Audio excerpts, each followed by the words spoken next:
Okay lang na magkaroon ako ng sakit. Basta ikaw yung magiging gamot ko.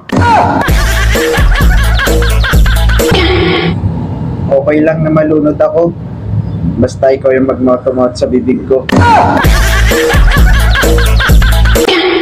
Alam mo, okay lang na magkaroon ako ng asthma. Basta bibig mo yung nebulizer ko.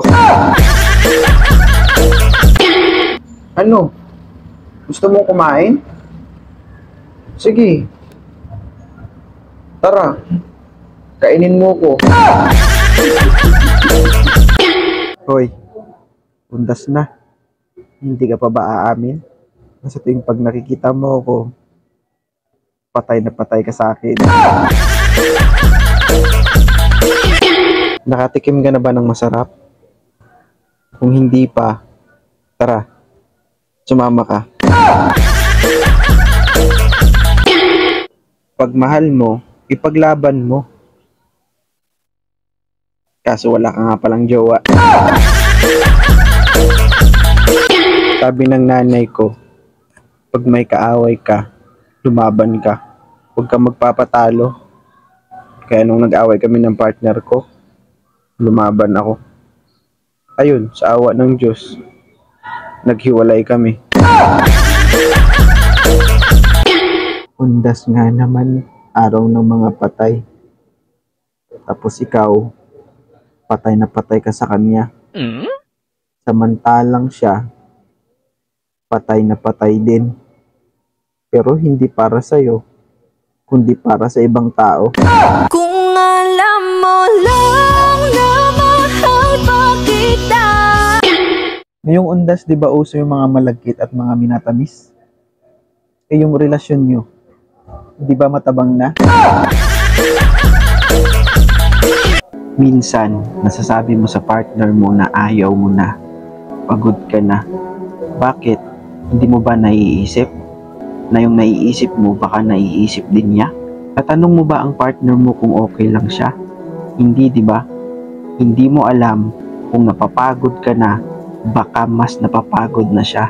Lagi mong tandaan, bago mo itigil ang ugnayan na kung ano man ang meron kayo, isip-isipin mo. Baka pagdating ng panahon, babalik at babalik sa'yo yung mga sinasabi mo. At ang masaklap pa, hindi na ulit magiging kayo. Madalas pag-awayin ng isang magkarelasyon, una, pera. Pero alam nyo yung pera, nakikita yan eh. Kayang kitain yan, kayang paghirapan yan. Nakadepende sa inyong dalawa kung paano nyo pag-isapan. Pangalawa, selos. Nagsiselos ka nang wala naman dapat ikakaselos. Oo, kayo, ando na dapat yung dapat bawat isa sa inyo kailangang umintindi. Pero hindi sa lahat ng pagkakataon. Lalong-lalo na kung hindi kayo parehas ng estado sa buhay. Maaring ikaw mapera ka, yung partner mo hindi. So kailangan niyang kumayod sa araw-araw para lang mabuhay at makasurvive sa araw-araw. So isa yun sa kailangan mo i-consider para magtagal ng relasyon nyo. Lalong-lalo na kung alam mo sa sarili mo na ang partner mo kailangan kumayod para mabuhay samantalang ikaw hindi. Pangatlo, hinala.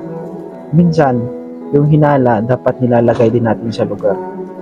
May mga bagay na hindi natin dapat kailangang sabihin sa mga partner natin. Bakit?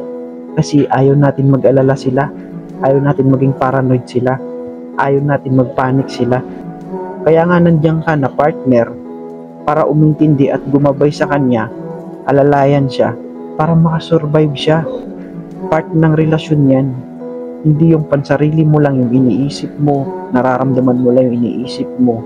Kung nahihirapan ka, hindi mo ba naiisip baka nahihirapan din siya?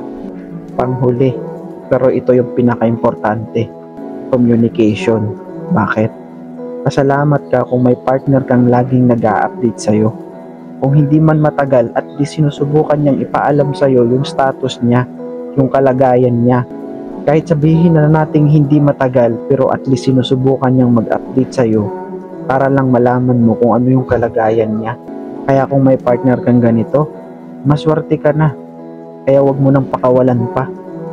Kaya sana matuto tayong mag-balance sa mga bagay-bagay, lalo pat pinasok mo yung isang relasyon. Dahil kung hindi, Sure ako kung sa ngayon may jowa ka, bukas makalawa, wala na.